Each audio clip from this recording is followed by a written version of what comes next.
मुसद्दिक मलिक साहब, आपकी तरफ ही आ रही हूँ, मैं आपकी तरफ ही आ रही हूँ। रसूल बख्श साहब ने एक पॉइंट ऐड किया, वो कह रहे हैं पीडीएम के जलसों में जो ज़बान इस्तेमाल की जा रही है ना, अगर तो समझती है लीडरशिप कि हमने जाना है national dialogue, grand national dialogue, whatever, तो उनको भी ज़रा मुहतात होना पड़ेगा।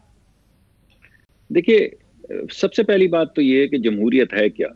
जमहूरियत के अंदर आप सड़क को पार्लिमान के अंदर लेकर आते हैं ताकि अवामी उमंगे जो हैं उनका इजहार किया जाए, और वो सोल्यूशन ना सामने लाए जाएं जो आईएमएफ को सूट करते हो, वो सोल्यूशन सामने लाए जाएं जो मुल्क के गरीब अवाम को सूट करते हो। इसी वजह से जमहूरियत बड़ा एक नॉइजी प्रोसेस है जिसके अंदर मुजाहमत होती है, जिसमें धक्कम पेल होती है, जिसमें प्रपोजल्स आते हैं, फिर उन प्रपोजल्स पे क्रिटिक किया जाता है।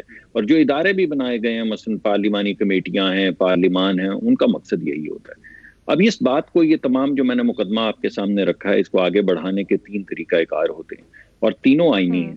पहला तो तरीकाकार होता है जमहूरियत के अंदर पार्लिमान, यानी पार्लिमान के अंदर मामलात को आगे बढ़ाया जाए। मैंने आपको पहले तो थोड़ा सा मैं मज़ाह में ये बात कर रहा था, मगर जिस तरीकाकार से सेनेट के चेयरमैन का इलेक्शन हुआ है, जिस तरीकाकार से फैटिफ की आड़ के अंदर आपके फ़ोन टैपिंग और कंप्यूटर हैकिंग और आपकी बच्चों की वीडियो बनाने की इजाज़त दी गई है, बावजूद इसके कि सेनेट ने उसको रिजेक्ट किया एपीओ जो जॉइंट सेशन के अंदर, जिस तरह वोटिंग पैटर्न है, उससे आपको अंदाजा हो जाना चाहिए कि पार्लिमानी निज़ाम तो नहीं चल रहा, क्योंकि हुकूमत बजाय इसके कि पार्लिमानी तरीकाकार इख्तियार करे, वो नैब को और वीडियोस को और इस तरह की चीज़ों को इस्तेमाल करती। तो एक रास्ता हमारे लिए अगर मसदूद नहीं हुआ तो एक तरह से बहुत ज़्यादा मुबहम हो गया है।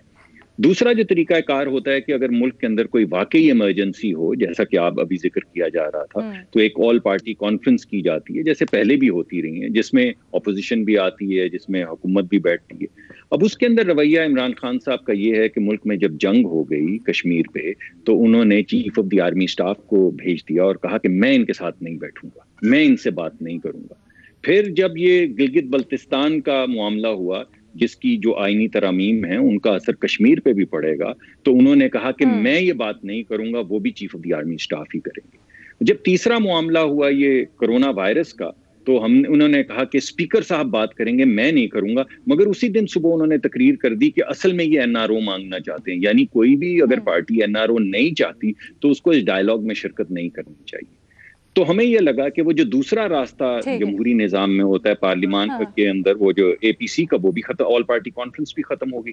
तो हमारे पास वाहिद तरीकाकार रह गया, जिस तरह थाईलैंड और मुख्तलिफ ममालिक में होता है, कि जब गुर्बत इस तरह की हो जाए कि आप जब जाके मोबिलाइजेशन के लिए खवातीन से महलों में बात करें, वो आंसुओं से रोना शुरू करते हैं और वो ये कहें कि मैं बिजली का बिल नहीं बन पा रहा। ठीक है, इसलिए आपके पास वाहिद एहतिजाज का तरीकाकार रह गया। जी, उन्होंने स्ट्रक्चरली तमाम रास्ते मसदूद किए हैं। उनको ये नहीं पता था कि जान पे बन जाएगी। अच्छा। अब जब जान पे बन गई है तो वो नए नए तरीके से कभी एक को पैगाम दे रहे हैं, कभी दूसरे को पैगाम दे रहे हैं, तो ये मुनासिब तरीका कार नहीं। तो आपको ये लगता है ये जो मुलाकात, ये भी पैगाम वज़ीर आज़म की तरफ से उन्होंने बातें की हैं, वो ये असल मामला ये है कि डायलॉग किस बात पे करना है, तरीका कार भी तय करेंगे।